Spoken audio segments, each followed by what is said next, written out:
Po úspešnom importe KN dát môžeme dáta katastra prehliadať kliknutím na názov importu priamo v karte Import.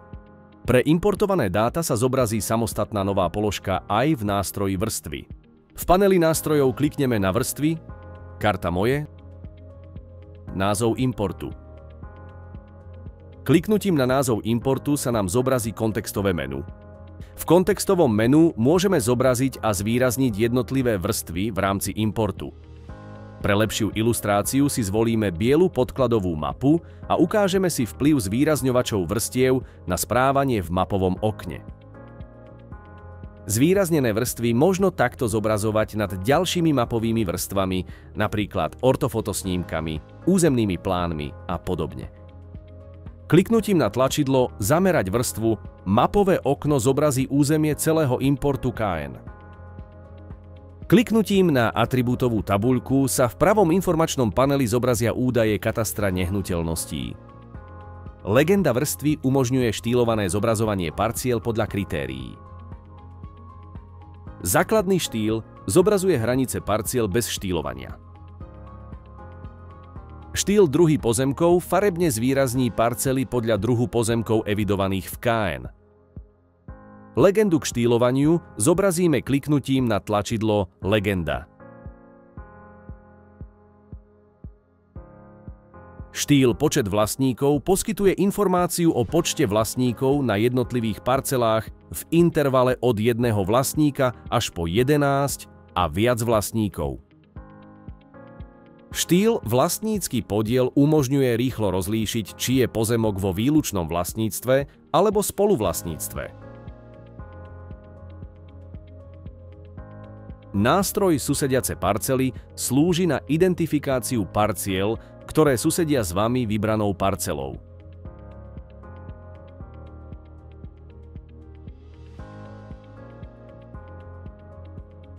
Výber čiarov umožňuje zvoliť parcely kreslením čiary. Kreslenie čiary ukončíme dvojklikom.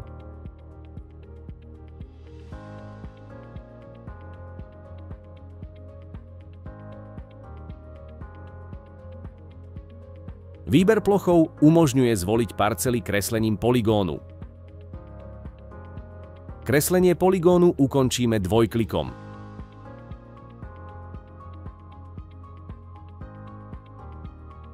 Údaje ku jednotlivým parcelám získame kliknutím na parcelu v mape. V pravom informačnom paneli sa zobrazí detail parcely s informáciami o nej. Kliknutím na Zamerať parcelu sa zobrazí celkový pohľad na parcelu v strede mapového okna. Tlačidlo Tlač LV vygeneruje výpis z informácií katastra nehnuteľností k zvýraznenej parcele.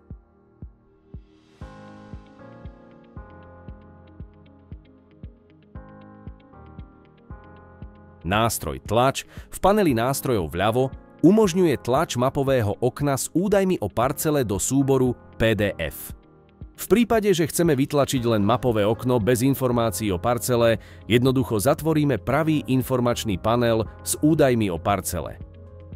Kliknutím na atribútovú tabuľku sa v pravom informačnom paneli zobrazia údaje katastra nehnuteľností. Funkcia Filter umožňuje vyhľadávať parcely podľa kritérií. Najprv vyberieme kategóriu, podľa ktorej chceme parcelu hľadať. Ak vyhľadávame parcelu podľa parcelného čísla, zvolíme kategóriu parcely E alebo parcely C. Ako filtrovacie kritérium následne zvolíme parcelné číslo a vpíšeme vyhľadávanú hodnotu, číslo parcely. Vyhľadanú parcelu môžeme na mape zobraziť kliknutím na tlačidlo Nastavenia Zobraziť na mape. Rovnako môžeme údaje vyhľadávať aj podľa vlastníka. Ako filtrovacie kritérium nám poslúži napríklad meno, názov alebo sídlo vlastníka, dátum narodenia alebo IČO právnickej osoby.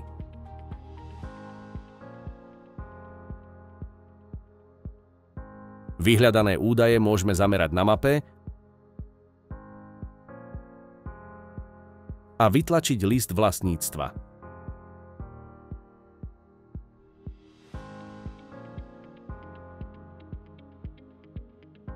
Obsah listu vlastníctva môžeme zobraziť aj v tabuľke s možnosťou exportu vyhľadaných údajov vo formáte Excel.